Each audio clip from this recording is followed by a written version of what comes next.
오늘 우리에게 주시는 하나님의 말씀은 마태복음 14장 22절에서 33절까지 말씀입니다. 마태복음 14장 22절에서 33절까지 말씀입니다. 한 절씩 나누어서 읽도록 하겠습니다. 제가 먼저 읽겠습니다. 예수께서 즉시 제자들을 재촉하사 자기가 무리를 보내는 동안에 배를 타고 앞서 건너편으로 가게 하시고,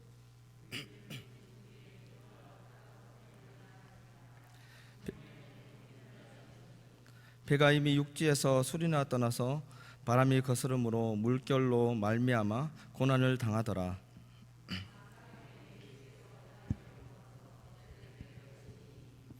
제자들이 그 바다 위로 걸어오심을 보고 놀라 유령이라 하며 무서워 소리 지르거늘,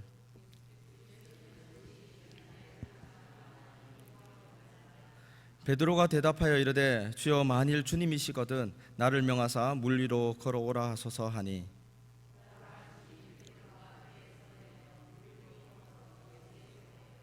바람을 보고 무서워 빠져가는지라 소리를 질러 이르되 주여 나를 구원하소서 하니,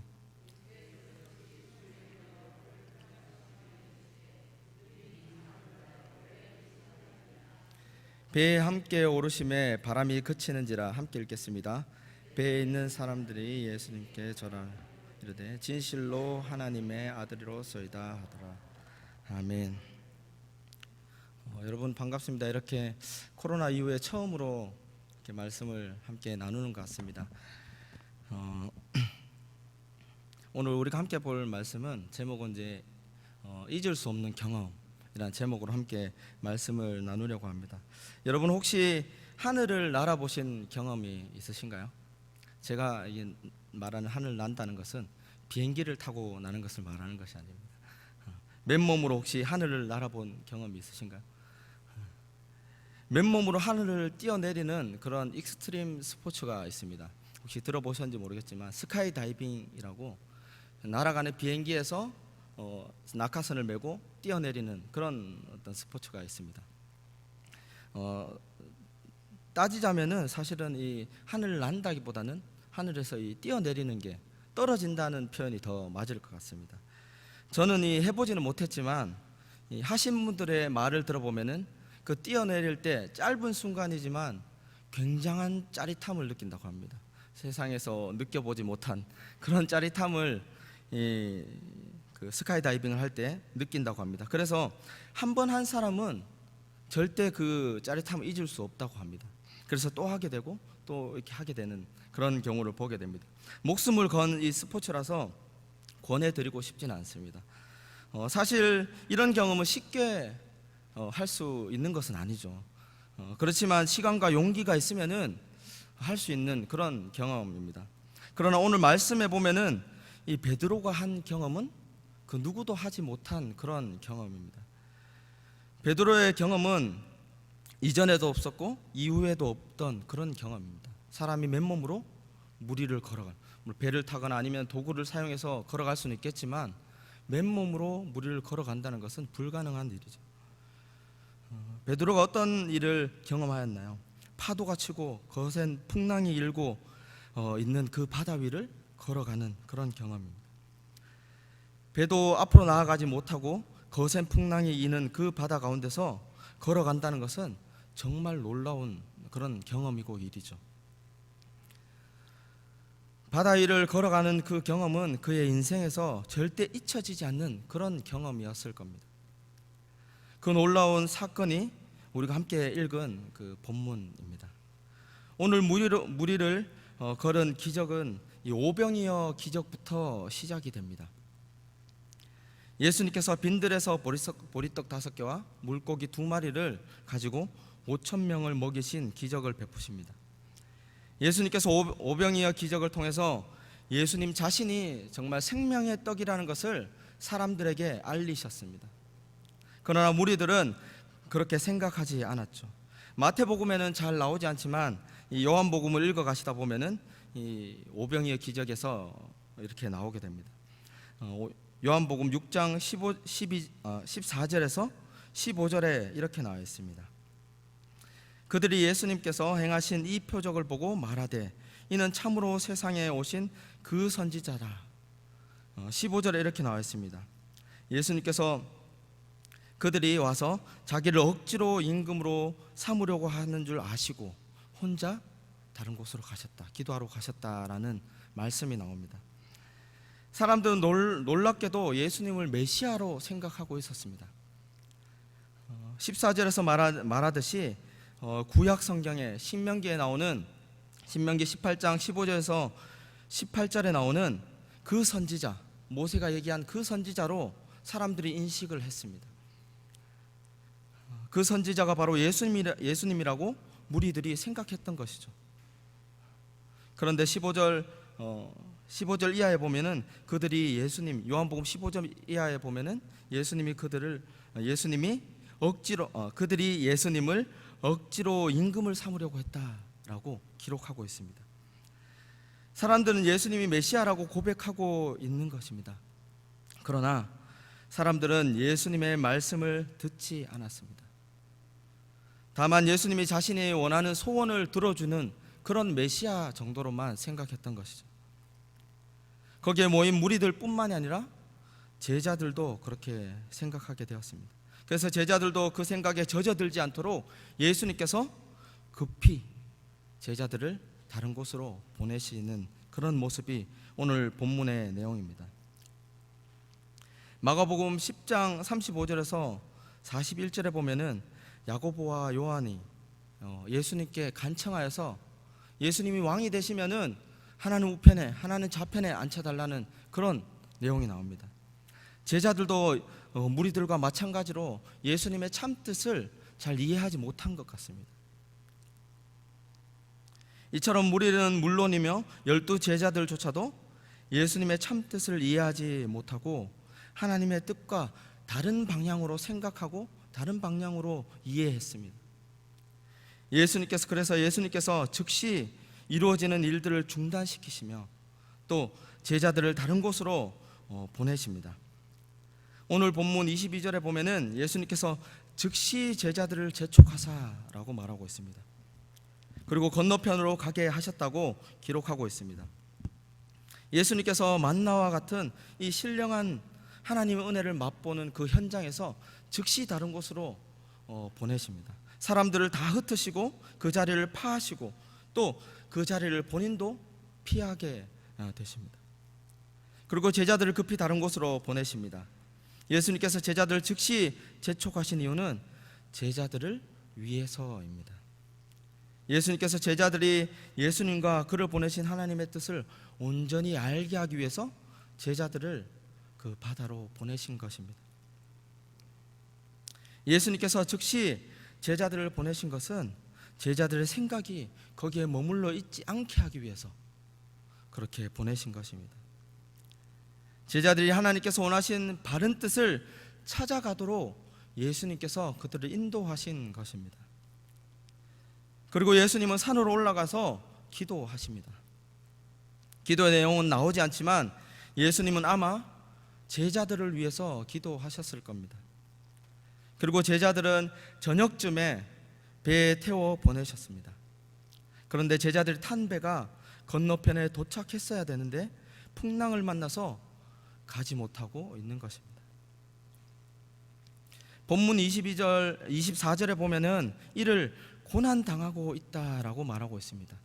제자들이 배에 타고 앞으로 가지 못하고 풍랑을 만나서 고난당하고 있다고 말하고 있습니다. 여러분, 제자들 중에는 갈릴리 바다를 잘 아는 어부들이 있었습니다. 그 중에 대표적으로 누가 있죠? 베드로가 있죠. 베드로는 나면서부터 사실 그 지역의 사람이었습니다. 그리고 어부를 평생 했습니다. 그래서 갈릴리 바다를 잘 아는 사람이죠. 자신이 알고 있던 갈릴리 바다에 대한 지식, 그리고 어부였던 시기의 그런 경험들, 그리고 그것을 총동원해서 사실 풍랑을 헤쳐나가려고 노력했을 겁니다. 거기에 있던 많은 다른 사람들도, 제자들도 아마 이 풍랑을 헤쳐나가기 위해서 애썼을 것입니다. 그런데도 배는 여전히 바다 한가운데서 머물러 있었습니다. 베드로는 쉽게 해결되지 않는 이 풍랑 앞에서 우왕좌왕했을 것입니다. 평소 같았으면은 충분히 빠져나오고 평소 같았으면은 사실은 풍랑도 안 만났을 겁니다. 그런데 이 풍랑 앞에서 우왕좌왕하고 있습니다. 어부였던 베드로가 그러니 다른 제자들은 사실은 말할 것도 없었죠. 그들은 이제 어찌해야 할지 몰랐습니다. 그들은 바다 한가운데서 그렇게 고난을 당하고 있었습니다. 이렇게 제자들이 풍랑을 만나고 고난을 당하고 있는 것을 예수님께서 모르셨을까요? 예수님께서는 다 알고 계셨습니다. 예수님께서 알고 계셨지만 제자들에게로 바로 가시지 않으셨습니다. 예수님께서 한참 계시다가 제자들에게 가십니다. 마태복음 오늘 본문 25절에 보면은 이렇게 나와 있죠. 밤 사경에 예수께서 바다 위로 걸어서 제자들에게 오시니, 밤 사경이라는 시간은 우리 시간으로 따지자면은 새벽 3시에서 6시라는 것을 우리 잘 알고 있죠. 저녁 때쯤 제자들이 배에 태워 보냈는데 새벽 3시까지는 최소 한 9시간에서 12시간 정도 시간입니다. 이렇게 긴 시간 동안 제자들이 풍랑을 만나 죽을 위기를 겪고 있는데 예수님께서 그냥 보고만 계셨습니다. 예수님께서 배에 태워 보내실 때 즉시 태워 보내셨는데 제자들이 풍랑을 만나서 9시간에서 12시간 이렇게 고난을 당하고 있을 때는 즉시 제자들에게 가시지 않으셨습니다. 마치 예수님께서 하신 행동은 제자들이 고난을 당하도록 그렇게 내버려 두신 것처럼 보입니다. 고난을 당할 때 나 몰라 하신 것처럼 보입니다. 여러분, 이런 일이 우리 신앙생활 가운데 때로 있지 않습니까? 나는 고난과 고통 중에 우왕좌왕하고 있는데 예수님은 나타나지 않으시고 문제는 해결되지 않고 벗어나려 해도 헤어나올 수 없는 그런 적은 혹시 없으신가요? 그런 문제에 빠진 적은 없으신가요? 지쳐서 기진맥진해서 제자들처럼 고난당하고 있는 그런 적은 없으신가요? 예수님께서 제자들을 풍랑으로 밀어넣으신 것처럼 때론 우리를 풍랑 가운데로 몰아가십니다. 때론 우리를 고난 중에 내버려 두시기도 합니다. 그러나 하나님께서 우리를 그렇게 하시는 것은 우리가 풍랑에 휘말려서 바다에서 죽기를 바라셔서 그러시는 것이 아닙니다. 하나님께서 우리에게 고난을 주시는 이유는 우리로 하여금 그 고난을 이기는 믿음을 주시기 위함입니다. 우리로 하여금 그 풍랑을 헤치고 나가는 믿음을 주시기 위함입니다. 또한 고난을 통해서 예수 그리스도를 바라보게 하시기 위함입니다. 그래서 고난이 우리의 믿음을 성장하게 하고 또 고난이 우리에게 하나님의 참뜻을 아는 은혜를 허락하게 되는 것입니다. 제자들은 풍랑으로 인해서 정신이 없었습니다. 예수님이 오셨을 때 예수님을 알아보지 못합니다. 유령으로 생각하고 소리 질렀다고 26절에서 기록하고 있습니다. 오늘 본문에서 제자들은 예수님을 유령으로 생각했습니다.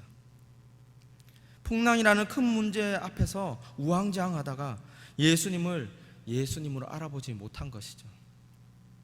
그렇게 당하던 제자들에게 예수님께서 27절에 이렇게 말씀하십니다. 예수님께서 즉시 이르시되 안심하라 나니 두려워하지 말라 라고 말씀하십니다. 예수님께서 그들을 안심시켜 주십니다. 예수님의 음성이 얼마나 그들이 기다렸던 음성일까요? 예수님이 만약에 거기 계셨다면 우리가 이러지 않았을 건데 라는 생각이 들지 않았을까요? 그때 예수님의 목소리를 들었을 때 제자들은 안도의 한숨을 내쉬었을 것입니다. 예수님께서 말씀하시자 수제자인 이 베드로가 28절에서 대답을 합니다. 주여 만일 주님이시거든 나를 명하사 물 위로 걸어오라 하소서라고 베드로가 말합니다. 사실 베드로는 예수님이 오기 전까지 그 풍랑 때문에 우왕좌왕하고 죽을 위기를 겪고 있었던 상황이었습니다. 그런데 자세히 성경을 살펴보면은 아직 풍랑이 일고 있습니다. 그런 상황에서 바다에 뛰어내린다는 것은 사실은 굉장한 용기죠. 어쩌면 낙하선을 매지 않고 비행기에서 뛰어내리는 것과 마찬가지일 것입니다. 그런데 베드로가 어떻게 하죠? 예수님, 저를 오라고 명령해 주세요. 그때 예수님께서 29절에 이렇게 말씀하십니다. 오라. 그래, 베드로야, 오라 라고 말씀하십니다. 그러자 말이 떨어지자 무섭게 베드로가 배에서 뛰어내려 물 위를 걸어갑니다. 예수님께로 나아갑니다. 여러분, 베드로가 무식하고 즉흥적이고 이렇게 용감해서 성격이 급해서 이렇게 했다고 생각하십니까? 저는 그렇게 생각하지 않습니다. 베드로는 누구보다 예수님께 집중한 사람이었습니다. 누구보다 예수님을 사랑하고 누구보다 예수님을 따랐던 사람입니다. 예수님께 집중한 사람이 바로 베드로였습니다. 말이 9시간이지 9시간 동안 풍랑을 이렇게 경험한 그 사람이 그 선뜻 아직 풍랑이 있는 그 바다를 뛰어내린다는 것은 사실은 엄청난 용기고 엄청난 믿음이지 않겠습니까? 예수님께 집중한 그 믿음이 그 몸을 풍랑으로 뛰어들게 한 것입니다. 예수님을 바라보고 배에서 뛰어내린 것입니다. 다른 제자들의 이야기는 아예 나오지도 않습니다. 나오지는 않지만 그 제자들은 어떠했을까요? 기진맥진한 상태였을 겁니다. 그냥 안돼 한숨만 내쉬고 있는 그런 상황이었을 것입니다. 베드로가 물 위를 걸어서 예수님께 얼마 정도 갔는지 나오진 않지만 얼마 정도 걸어갔을 겁니다. 그런데 예수님을 보고 가던 그 베드로가 자신을 삼키려고 하는 그 풍랑에 눈이 돌려지자, 그 풍랑을 바라보게 되자 그 풍랑이 너무 무섭게 여겨졌습니다.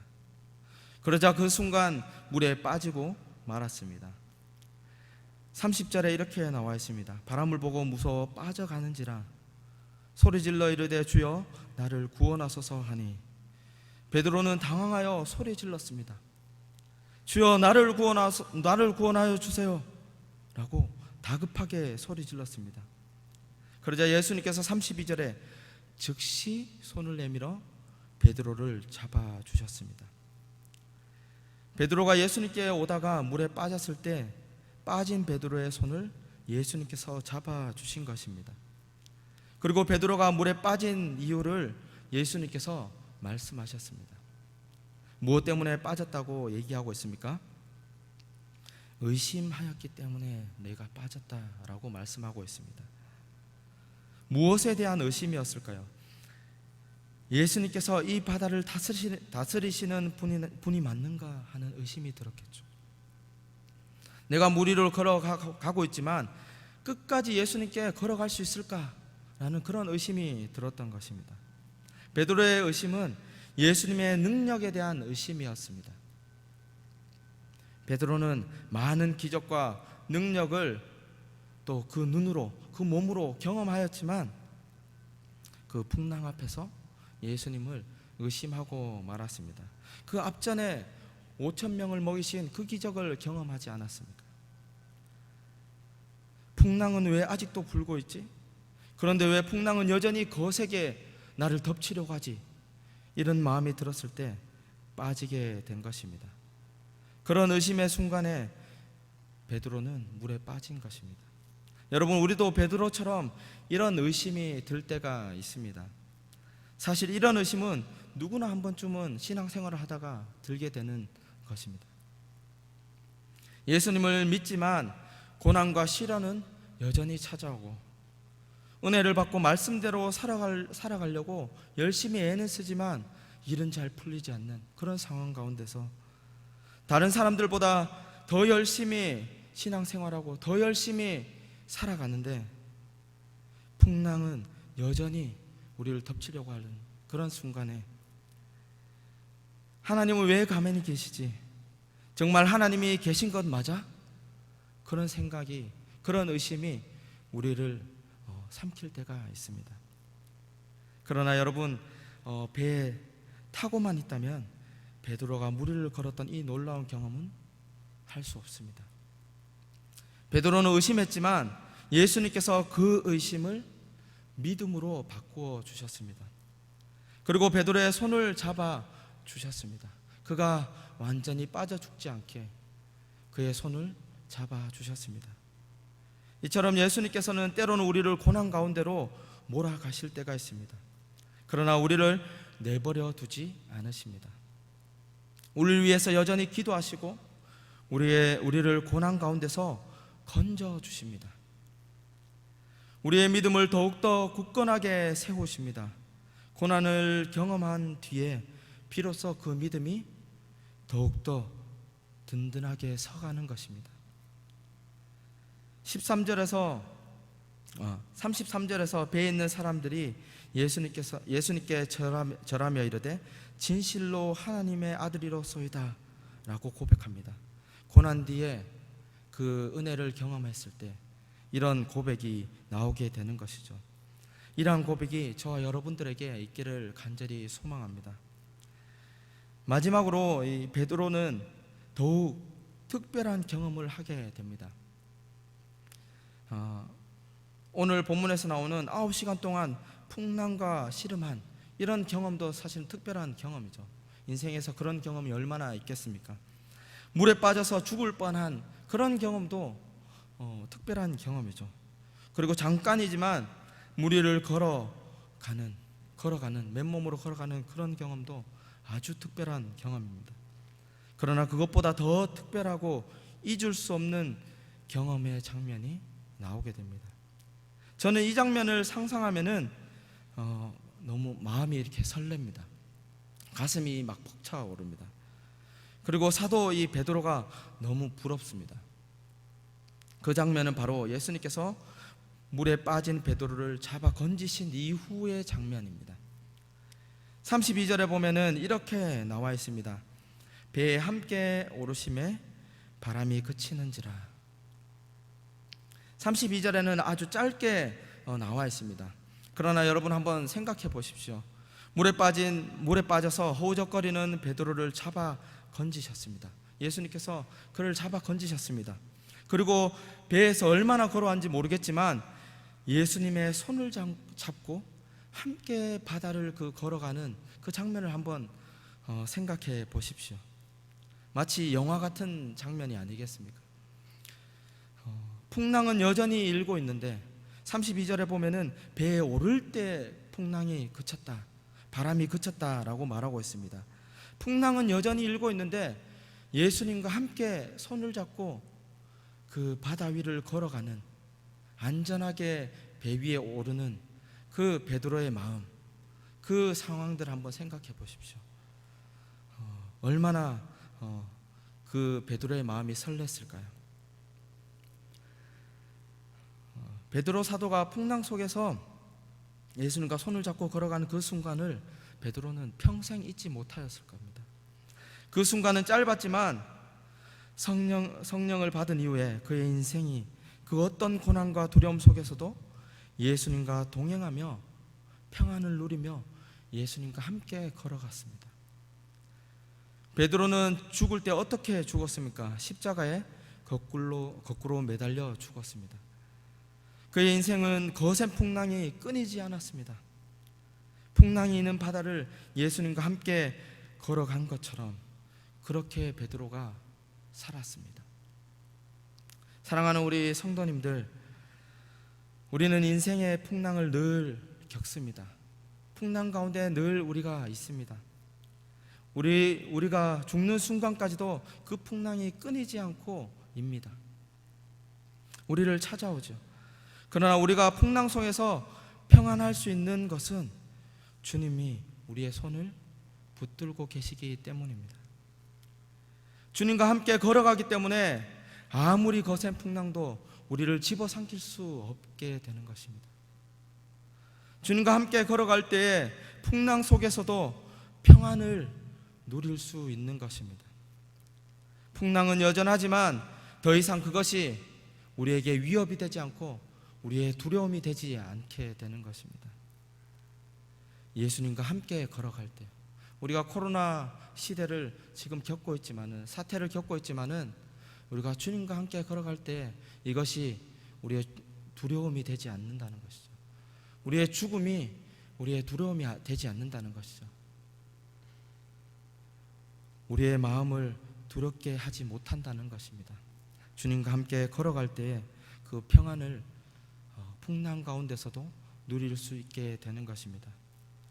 그것은 풍랑보다 더 크신 주님이 우리와 함께 하시기 때문입니다. 주님과 함께 걸어가는 이 놀라운 경험을 매일매일 삶 속에서 경험하시며 누리는 저와 여러분들이 되기를 주님의 이름으로 축복합니다. 우리 말씀을 생각하면서 찬양 한 곡 하겠습니다. 주품에라는 찬양을 함께 하고 기도하고 마치겠습니다.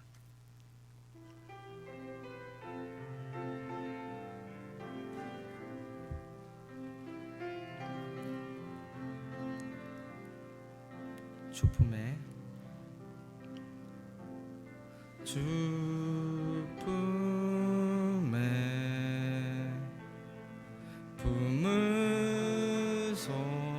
품으소서 능력에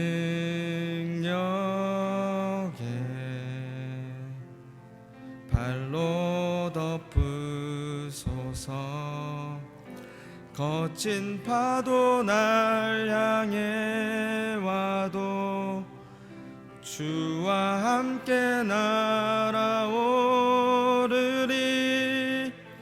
폭풍 가운데 나의 영혼 잠잠하게 주를 보리라.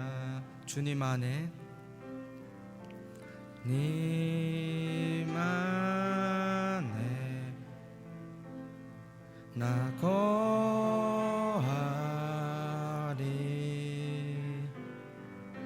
주 능력 나 잠잠히 믿네 거친 파도 날 향해 와도 주와 함께 날아오르리 폭풍 가운데 나의 영혼 잠잠하게 주를 보리 거친 파도 날 향해 와도 주와 함께 날아오르리 폭풍 가운데 나의 영혼 잠잠하게 주를 보리라. 우리 말씀을 생각하면서 한번 기도했으면 좋겠습니다. 우리가 풍랑 가운데 더 거센 파도 가운데 우리가 고난 가운데 있을지라도 주님께서 우리의 손을 붙드실 때에 그 풍랑이 그 고난이 두려움이 아니라 하나님 주님과 함께 걸어가는 기쁨의 순간이 된다는 것을 우리가 말씀을 통해서 보았습니다. 우리가 이런 인생을 살아갈 수 있도록 주님만 바라보고 주님만 붙들고 그 풍랑 가운데서 잠잠하게 주님만 바라보고 걸어갈 수 있게 해달라고 이 시간 우리 함께 말씀을 생각하면서 함께 기도하시겠습니다. 하나님 아버지 은혜를 감사합니다. 하나님 우리를 붙들어 주셔서 하나님 우리를 은혜 가운데 거하게 하시고 하나님 풍랑 가운데서도 우리의 손을 붙들어 주시고 하나님께서 함께 하심으로 말미암아 하나님 우리가 두려움이 아니라 기쁨으로 하나님께 나아갈 수 있음을 고백합니다.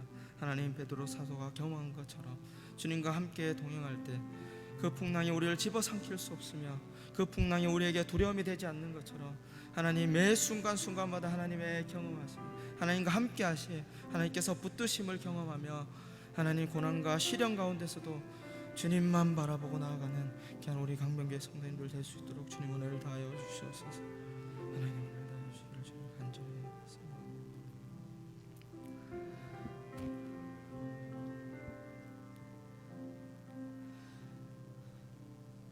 하나님 아버지 참으로 은혜를 감사합니다. 우리를 고난 가운데 내버려 두지 아니하시고 우리를 붙드셔서 하나님의 그 크신 은혜를 경험케 하시니 그 은혜를 참으로 감사합니다. 하나님, 매 순간순간마다 하나님 우리에게 고난이 닥쳐오고 그 거센 풍랑이 우리를 집어삼키려고 할 때, 우리를 넘어뜨리려고 할 때 주님만 바라보고 주님께만 붙들림 받아서 하나님 우리의 인생길을 걸어갈 수 있도록 주님 은혜 다하여 주시옵소서.